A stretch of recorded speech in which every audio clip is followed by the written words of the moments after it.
Well, y'all, I'm here on a little bitty old shed hunt. Started seeing pieces of spine and a hip, and they were pretty big. And man, I hit pay dirt on the Deadhead. I am saying I can tell. Look at that spread, kiddos. Isn't that awesome? It's real deal. I haven't even walked up to it yet. And that's that spine. It was, there's a piece. That's at the base of the skull, actually, where that comes from. I'm pretty sure. And it's pretty unique looking. And boy, isn't that just awesome? Haven't pulled it. Here's my little bitty old nub I found about 15, 20 minutes ago off in that direction.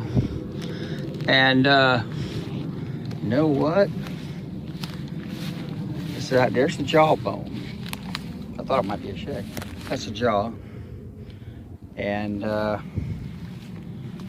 lower jaw, one half of the lower jaw. So we're gonna go ahead and pull it. Got a couple more hours of good daylight.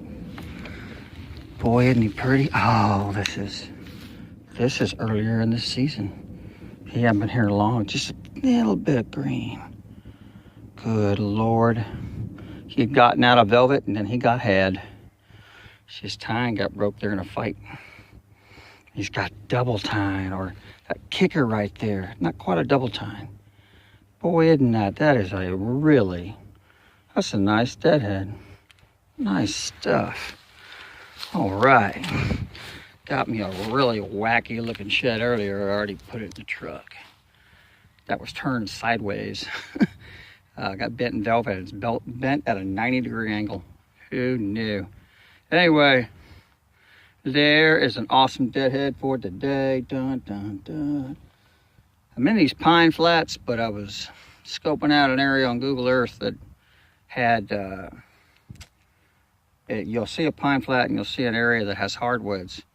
And the reason you want to go there is hardwoods equal acorns, because some of them are going to be oaks. And that's a food source. That's a big food source for deer. So if you're a shed hunter, one, it's open ground for the most part. It's easier to see. And it attracts the bucks because they get awfully hungry. And especially when it's time to shed their antlers and they've lost 30% of their body mass, they need to put on calories. So those acorns, they craving them acorns. That's a great place to go find sheds. Just saying. And I just found one there. Found that little nub. But other than that, there you go. I'm gonna show you what pine flats look like. For those of you people out in the desert, this is a whole different ball game. Completely. These are about 20 to 25-year-old pines. Let's say 20. And they've been planted.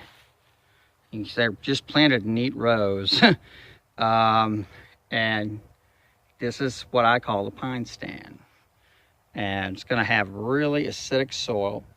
But it does have some grass. But because of the pine needles, you have really acidic, sandy soil. And not as much grass grows in here. But and there's not as much light gets in here. So other than that, I'm going to keep on shed hunting. And you guys have a fine day. Look at that. Will you look at that?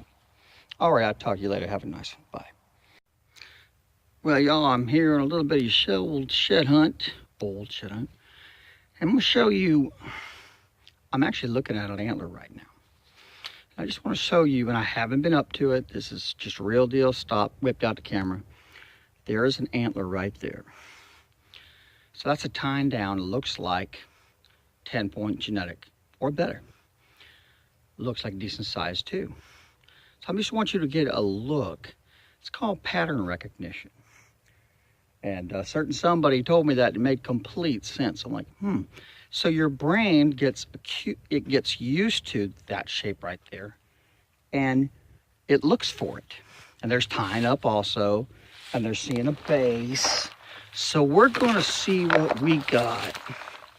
I spotted it about 10 feet back, and we're at pine stand. So it kind of digs in. Ooh, it's been eaten up, but it's a big one.